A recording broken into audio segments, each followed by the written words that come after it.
Hi guys, welcome back to the channel. So if you are planning to apply for a study visa from Vietnam, you will probably find this video useful. My name is Neelatri Mukherjee and I am a regulated Canadian immigration consultant based out of Mississauga in Ontario. So when you're talking about study visa, regardless of Vietnam or any other country for that matter, there are two specific factors, two main important factors that play a determining role in either acceptance or rejection of the application. The first and foremost important factor is how good you are as a student. Do not forget you're applying for a study visa here in Canada, where the quality of education is quite high, one of the best in the world. So, how good have you been as a student is very important. So, what are your score in the grade 10th, 12th, and graduation, or any other degree or diploma that you hold? How good you can speak either English or French, or whether you are able to prove that in terms of an IELTS academic or a self-pay result are very important. So if you're not a good student, if you have not been a good student, probably there is no point to applying for a study visa, because in then, regardless of how strong that application is, it is going to get rejected regardless of which country you're coming from. More so if you're coming from a Southeast Asian countries where a rejection rate is generally quite high. So if you are a good student, the problem is 50% solved. The next 50% is how well you are being able to prove your intention or your motivation in that application and how complete that application is, right? I will probably add up these 2 points in one factor as to how complete that application is and how strong you are able to prove your motivation, because both of these are interlinked things. For example, as you know that study visa or a student permit is a temporary resident visa option, meaning that as a part of that application you have to prove by data points, by facts, and by figures is that you are coming to Canada just for study, and that you will leave Canada just when your study is over, regardless of what your intentions are.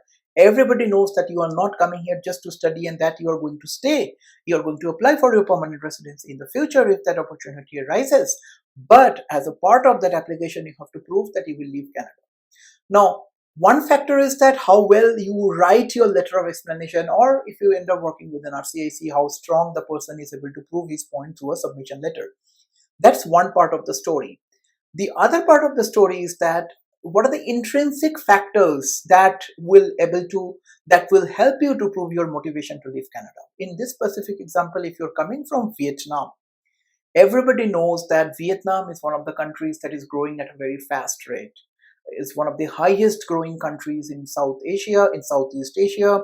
The economy is growing extremely well, sort of politically stable as of now, and there are a lot of job opportunities in bigger cities in Vietnam.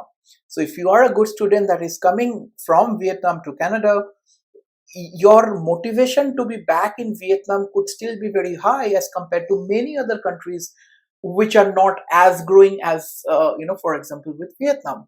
For example, you have a lot of options, lot of points to prove that why a country like Vietnam needs a Canadian educated student like yourself, and that what kind of skill set that you learn from Canada, from a multicultural diversified country such as Canada, and how those learned skill sets will then be used for the betterment of your country in Vietnam, right? So a country that is growing, a country where economy is growing at a way faster pace than the global rate, helps you to prove your motivation. This is not on you. For example, somebody that is coming from Sri Lanka, where the economy has been almost collapsed, it's very difficult for even a good student to prove that the person will go back to Sri Lanka.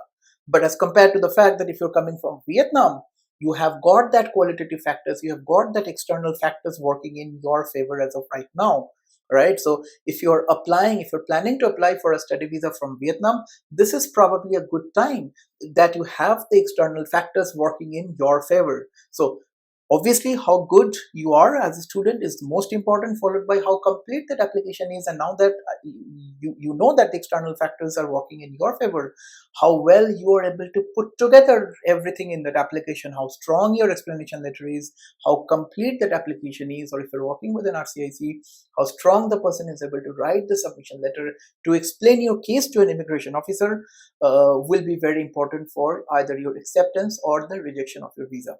Keep in mind that regardless of which country you're coming from, Completeness of the application is something that one cannot ignore.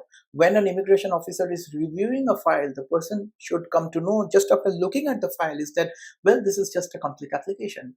Everything is being properly scanned, everything is there, what it should be there, in a way that the officer expects it to be there, which is also very important. I tell all of my clients that when I submit my client, I try to make sure that whosoever is reviewing the file, the stress of the officer is going away when the person opens up the file, because then the person knows that yes, this is just a complete file, I just have to make a decision on it, rather than if you provide a haphazard incomplete file where an officer has to spend n number of time and number of hours to figure out where those relevant documents are.